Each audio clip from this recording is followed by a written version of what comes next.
সকলের অবগতির জন্য জানানো যাচ্ছে যে বর্তমানে টিকটকে একটা মেয়ের চোখের ছবি দিয়ে একটা ভিডিও বানাইছে।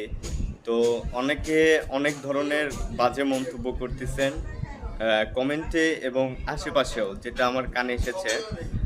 আমি আপনাদের সবাইকে ক্লিয়ার করে দিচ্ছি যে আমি যেই ছবি, যেই ভিডিও, যেগুলো মেক করি, তালতো বোন বলেন, নানার নাতনি বলেন, যাই বলেন, যে সমস্ত ভিডিও আপনারা হয়তো আমার আগের যদি ভিডিওগুলো দেখতেন তাহলে বুঝতে পারতেন আমি কাকে নিয়ে মেক করি। আমার 6 মিনিট 25 সেকেন্ডের একটা ফুল ব্লগ ভিডিও ছিল, যেখানে আমি তার সাথে বিচ্ছেদ হওয়ার পরে তার সাথে যে দেখা করতে, মানে তার সাথে যে সমস্ত জায়গায় আমি ছিলাম সেই স্মৃতিগুলোকে ক্যামেরাবন্দি করার জন্য পাবনায় গেছিলাম। আপনাদেরকে আরও ভালোভাবে ক্লিয়ার করে দেই, সেটা হচ্ছে আমি যেই মেয়েকে নিয়ে ভিডিও করি তার বাসা হচ্ছে পাবনা সদর থানার কৃষ্ণপুর গ্রামে। তার গ্রামে কখনো যাই নাই। তো ওই মেয়েটাকে নিয়েই আমি মূলত ভিডিও করি। এছাড়া সে চলে যাওয়ার পরে আমার অন্য কারোর প্রতি ফিলিংস আসেও নাই, আশা করে আসবেও না।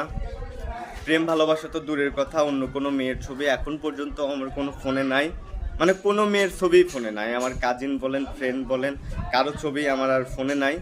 যা আছে সব কিছু ওই মেয়েটারই। তার নাম ছিল সুমাইয়া এবং মিম। ঠিক আছে, একদম ক্লিয়ার। এই যে পিক দিয়ে দিচ্ছি, এটা হচ্ছে তাকে বার্থডে উইশ করছিলাম এই জন্য। এছাড়া অহরহ পিক ছিল যেগুলো আমি ডিলিট করে দিয়েছি। আমার শুধুমাত্র তার স্মৃতিগুলো এখন স্টোরি আর্কাইভ, ফেসবুকে যে স্টোরি আর্কাইভ আছে সেই জায়গাতেই সীমাবদ্ধ। এছাড়া আমার phone, Gmail, Google drive, TikTok, YouTube maybe সব জায়গা থেকে ডিলেটেড, কিন্তু শুধুমাত্র স্টোরি আর্কাইভে প্রতি বছর যেই দিনে স্টোরি দিছিলাম সেই দিনের ভিডিওগুলো আসে। তো মূল ফ্যাক্ট হচ্ছে এই ছবিটা, এই চোখটা আজ থেকে আরও 3 বছর আগের, যখন ও আরও ছোট ছিল ওই সময় ওর চোখের ছবি ছিল। তো পিকটা আমার কাছে ছিল, ভিডিওটা দেখে ভাল লাগছিল তাই ভিডিওটা বানাইছিলাম। তো আপনাদের হাতে ধুয়ে পায়ে ধরে বলতেছি, আপনারা কেউ কোনো মেয়ের নামে দুর্নাম ছড়াবেন না, আমাকেও কারোর সঙ্গে জড়াবেন না।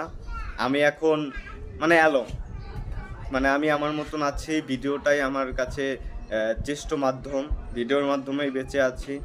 তো সে সুখে আছে, আমি দোয়া করি সুখে থাক। তো আর কি বলবো, আপনাদের প্লিজ রিকোয়েস্ট করে বলতেছি, হাতে ধুয়ে পায়ে ধরে বলতেছি যে আপনাদের যদি মনে সংশয় থাকে তাহলে আপনারা আমার আগের ভিডিওগুলো দেখবেন। আর আমার 6 মিনিট 25 সেকেন্ডের একটা ব্লগ ভিডিওই আছে।